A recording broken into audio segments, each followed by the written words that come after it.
Hello and welcome to the Place to Be Reviews. I'm Etep and it is time for some more Charlie's Angels Insanity.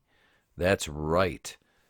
But before we get into the business, please be sure you are subscribed to the channel. Follow us on Facebook, Instagram, Twitter. You're subscribed on YouTube, Spotify, Anchor, and iTunes. Now, the Charlie's Angels cast, this is what they look like in 2019 as we see our three main protagonists, Ella Balinska, Naomi Scott, and of course Kristen Stewart, who looks like Justin Bieber, I don't know, and Eminem had a kid and it didn't really know what it was. But so this is the 2019 cast. And here we see a great shot of them in their school teachers' outfits. And yeah, Kristen Stewart again wearing her romper that she would wear if she was like, I don't know, like 4 or 5 years old.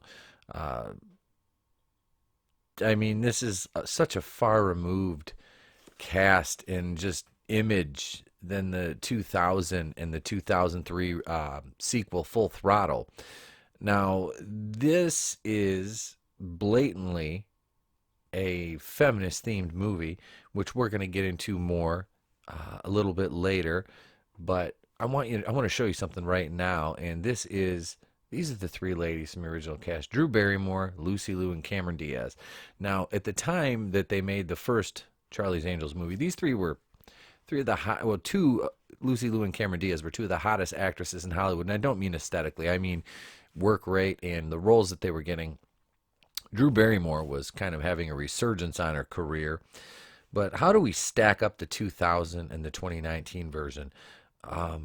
I mean, there's so many differences. Like I said, overall thematically, the 2019 one tries to take itself seriously as this girl power, and the first one was just three fun-loving women. I mean, look, they're just basically goddesses. I mean, Lucy Liu, Drew Barrymore, and Cameron Diaz, just absolutely beautiful, funny. The movie didn't take itself too seriously, but the new one just wants to belittle men. Is basically, it might as well just be called Misandry's Angels, because I mean every scene where a man is either fighting one of them or has something happened to him, it's just like, well, no big deal. And most of them are just regular straight white guys. So of course this is kind of Elizabeth Banks virtue signaling. But the fight scenes were bad. And then here we see Cameron Diaz in one of these, that was it, the MCG directed 2000 version. I mean, look at, none of these girls had a build like that. I mean, Cameron Diaz was leaned out, muscular for that role. She looked amazing, but it was just a different time, and they wanted the women to be beautiful. And here's this scene right here, Drew Barrymore. This was just a fun fight scene, and I don't say these fight scenes in this movie were really well done or anything. I mean, choreography was cool, but the slow motion was a lot. It was a bit much. Every scene didn't need slow motion, but still fun nonetheless. I don't know what happened here. We have to a little blackout there for a minute, but then Lucy Liu. Oh, never forget that leather outfit. Anyway, so I mean, you have these three gorgeous actresses that had fun, and you had, who else did we have? Oh yeah, that's right. Had the man himself playing Bosley in the first one. He's a good shot at the three of them. So he's just ready for action, ready to kick ass. Nothing like the other ones. They just look frumpy.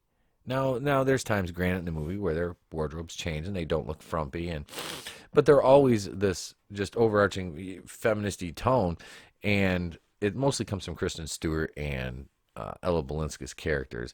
But Ella Balinska is the only one that shows a romantic interest in anyone. But the first movie had something that the second one won't have, and that's Bill Murray.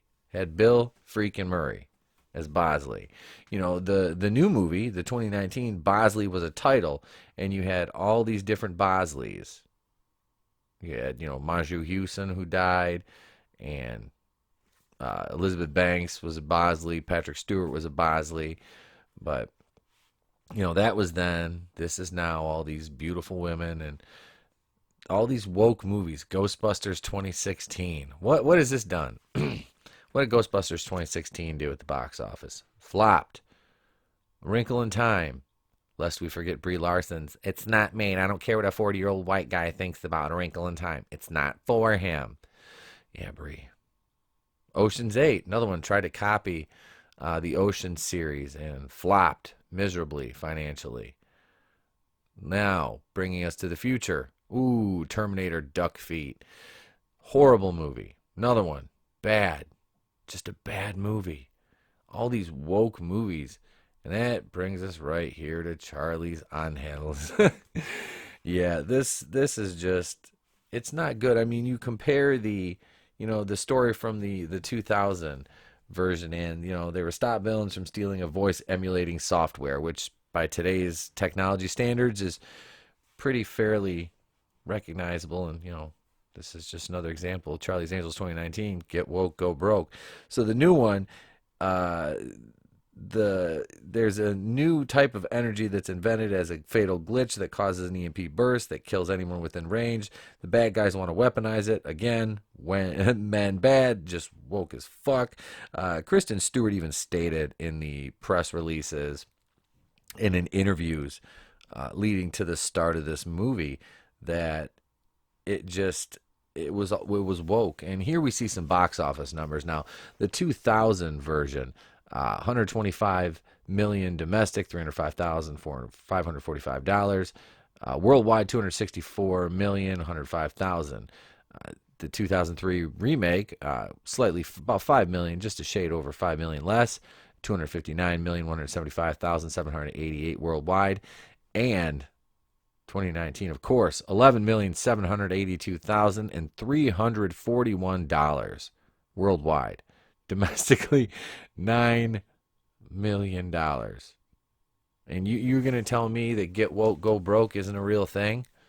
I mean, all these movies I just showed you, Ocean's 8, Ghostbusters 2016, Wrinkle in Time, they were all big budget movies that lost money. Charlie's Angels was not particularly a big budget movie. A budget of $44 million. But you figure with marketing, which they're complaining it wasn't marketed right. I mean, I saw commercials for this everywhere. I mean, I'd say they probably normally, what do they do? 3/4 to double the advertising budget is the budget of the movie. So, I mean, I figured they probably spent around 80 to 100 million total with marketing and everything for this dumpster fire. So, yeah, it just stands to reason that this is the result of what we got. Look at Kristen Stewart, mouth open, doesn't know how to hold her hands. Ella Balinska is kind of a goddess. I mean, she's beautiful. Naomi Scott's the only one who actually looks like she can fight, though. Power Rangers, she was great in that. I enjoyed that movie. I wish they would have made a sequel to that one. I really liked the casting they did there. And I don't mind Naomi Scott at all. Ella Balinska, I don't know. They said two fresh faces relatively outside of Aladdin and Power Rangers. Naomi Scott really hasn't done too much. Ella Balinska, I have no idea. I looked up her IMDb. I didn't recognize any of it. It was mostly foreign stuff, which I don't care. I'm not artsy, and I'm not going to pretend to be. So this is basically what I see when I look at this movie right here. That's basically what I see. And you're telling me we went from Cameron Diaz to that? Really? Like, that's one of the disguises. Oh, yeah, and He-Man's in the movie. Noah Centineo has a bit part. But, yeah, that is your new He-Man. In the age of the beta male, that is what they're going to try to pass off as He-Man. Now, this right here, this scene right here, this is the only part I can say that all three of them look good. Kristen Stewart still, but passable. Naomi Scott, stunner. Yeah, Elizabeth Banks spoke out about Charlie's Angels being a flop, and it started a whole controversy. Well, Elizabeth Banks, it was a flop, and let's see. Elizabeth Banks said she's proud of her Charlie's Angels flop. Another headline. Elizabeth Banks, Captain Marvel and Wonder Woman's success came from males. Here's a fun one. You've had 37 Spider-Man movies and nobody's complaining. Of course. Elizabeth Banks said she's proud of Charlie's Angels reboot despite flop opening. Well, the whole movie's going to be a flop there, Elizabeth. And her comments about blaming men for all of the ills just lets me know that she's what? Triggered by a low box office, Nobody's going to see the movie. Nobody cares. I mean, they try to make her out to be some, oh yeah, this was a great one too, her sneaky feminist ideas. The film's loaded with sneak. It wasn't sneaky. It was ham-fisted at every corner. Banks has ditched the male gaze of Charlie's Angels past and loaded the film with sneaky feminist ideas. Little things, she says, like don't forget to smile, because the reality for female directors is that they're still not afforded the same opportunities, even those who get to direct a juggernaut like Charlie's Angels. Elizabeth Banks responds to Charlie's Angels reboot criticism. You've had 37 Spider-Man movies.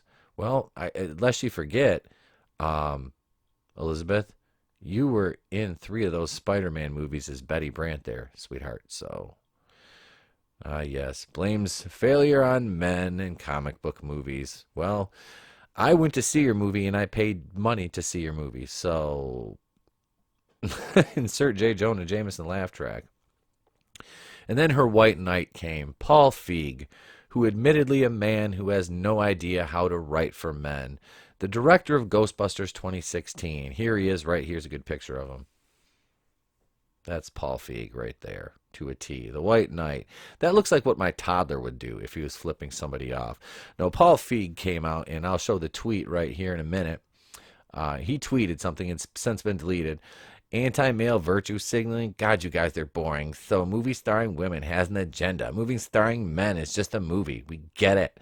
I'm sure Elizabeth is grateful for your mansplaining. Thanks for taking the time to be helpful. What? Who are these people? Oh, that's right. The blue check marks on Twitter.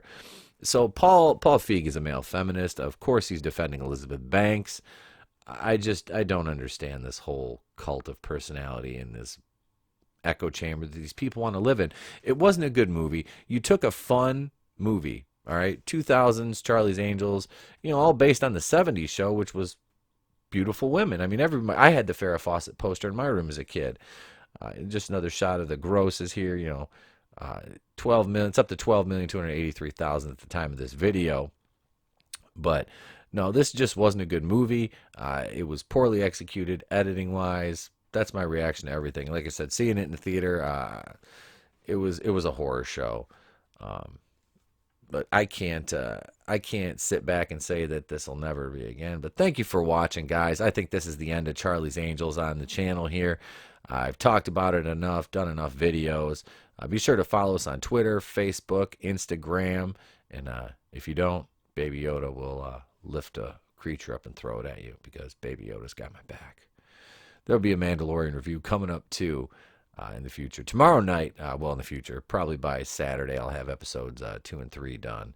So thank you very much for joining us right here. Thank you very much for joining us in the Place to Be Reviews. I have been Etepukuian right here with all the yous, and we're up to 120 subscribers at the time of this video. Please go over and subscribe to the YouTube channel. Etepukuian's the Place to Be Reviews. And I'll leave you with this. Just a little reminder of what we used to have as Charlie's Angels. That's right. So I'm gone. Remember, have a great day and a pleasant tomorrow.